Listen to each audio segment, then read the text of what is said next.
Okay, in this video I'm going to show you how to construct the align section view from your text. And I haven't added the cutting plane line, so you'll need to go do that before you get started with the actual sectional view. Um, Make sure that your views are aligned approximately here, because you'll be creating your align section view here. Um, so you want to leave some space for it. Also, go ahead, before you add the cutting plane line, go ahead and scale your viewport. 1 to 4 works good for this one, and then lock it, and then you can add your cutting plane line. Okay, so let's take a look at the 3D model I provided and let's just take a look. Now, I'll go cross section, and then let's use the YZ plane. Okay. Now, first thing you'll notice, you won't be able to get an aligned section view. In other words, you can't like bend this plane so it goes through the area here and then out through the hole on the right side of the object. But what you can do is you can grab this end and just kind of rotate it around where it goes through that hole on this part, and then you can rotate it around like it was when it started off, so it goes through the hole on the top. Now what you'll notice is that this cut section, or this gray area here, looks very much like the area on the other side over here. Okay, the only difference that you'll notice is due to the keyway right here. Okay, so that makes it where it's not completely symmetrical, but you have a good idea that there's some symmetry involved here that you can take advantage of. Okay, so let me go back to my my drawing here, and we'll go into the section view, and we'll take advantage of that symmetry. So the first thing I want to do is I want to create a new layer, and I'm going to call it construction, and I'm going to give this a kind of a dark gray color. I've just recently started using a dark gray. This works out kind of nice. Make that my construction layer. My running object snaps, I'll go check my settings here, and these are the ones that I generally have running, the ones that are shown right here. Okay, and we'll probably use those. And object snap on, object snap tracking on. Okay. So you'll remember from previous classes that a 45-degree miter line accurately transfers depth dimensions from the top view to the right side view and vice versa. So let's create a 45-degree miter line from the center of this object. So I'll type L, enter, and type CEN, enter, so I'm making sure to snap to the center of that arc. And then make sure you have an increment angle that'll fit into 45 exactly, and we want to create create a line that's exactly 45 degrees. Remember, if it's anything other than 45, even 45.01, these depth dimensions won't transfer properly. So I'll draw that line there, and now I'll use the X line command. Okay, X line, enter, and let me do some horizontal lines. H, enter, and just here are my points of interest, here, here, here, and here. I want to draw some lines, and then I want to do the X line command again. Let's use V for vertical, and at these intersection points, wait until you see the snap. I want to create those, and now I want to do the same thing here. X line, H for horizontal, and I'm just going to do the part above this axis here. This I'm just going to leave alone, okay, because your cutting plane line goes from here to here. So I'm just going to work on this part above right now. So I'm going to snap on the quadrant, make sure you have a quadrant snap turned on, quadrant. I'm going to, I can actually snap on the quadrant of that. That'll be the center line. Okay, so there, and here, and here, and finally there. Okay, so now I have a little grid that I can work with. All right, so these lines are actually laying on top of my visible lines here. So what I'm going to do, I'm just going to highlight all these, right click and select draw order, send to back.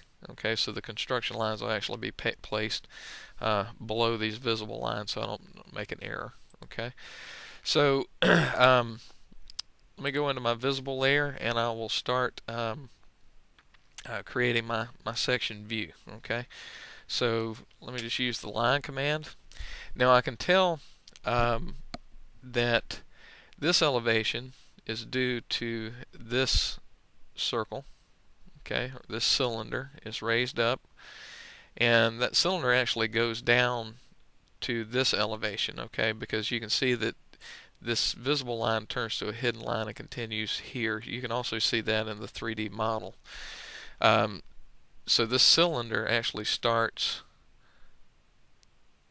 at this elevation, okay, and then rises up. Okay. Now as far as hours goes, I'm gonna start here, and I'm probably gonna have to do some trimming, but then I'll go to here and then down to that elevation I was just speaking about. Okay. So from there it goes across at that elevation until it reaches the edge of this hole. And then you can see from here that the hole goes all the way to the bottom of the object. So I'm going to go to here, which is the line projected from the edge of the hole, and then I'll go down.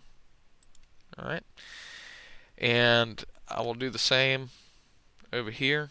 That's the bottom of the hole as it comes back up, and then you can see that it goes across that elevation for this surface until it gets to here, and then it goes up to this elevation. Okay, so that goes over to the minor line and then comes down, and then it goes across.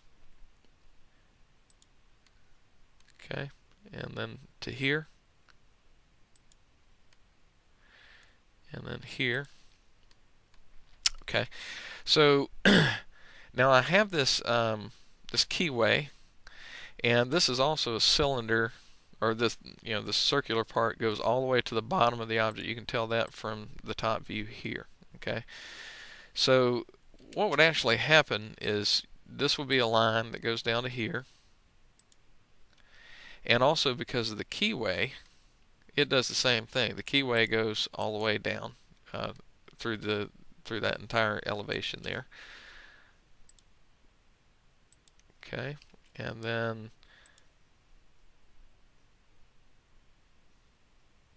you can use your 3D model to kind of help you out with that a little bit. And now, of course, you would see these two lines. Now, why would you see these two lines? All right, now these are actually, let's switch back over to the 3D model. That's the back of the hole. Let me go back to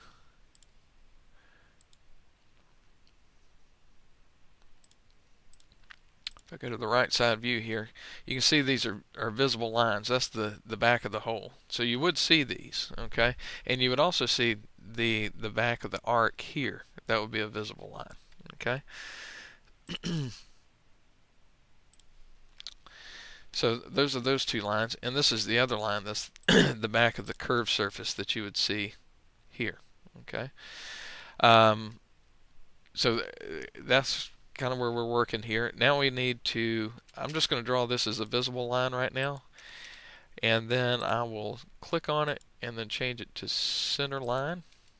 Okay, now I want to center lines extend beyond the visible edge, and just for consistency I want the right side to extend the same as the top. So let me just take a quick measurement here and measure that with the DI command.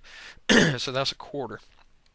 Okay, so let me use the lengthen, L-E-N, enter, D-E, enter, and then I want to lengthen that line on each side by 0.25. So 0.25, enter, and then I will click here, and then here. Okay, I need to add a center line for this hole. Okay, now it just needs to go from here to here, okay, and that needs to be a center line. And again, L-E-N, L-E-N, D-E, enter, L-E-N, enter, D-E, enter, and then 0.25.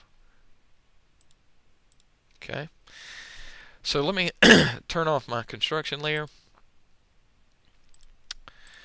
and And now let's take a look at our 3D model. Let's just see if we're on the right track here.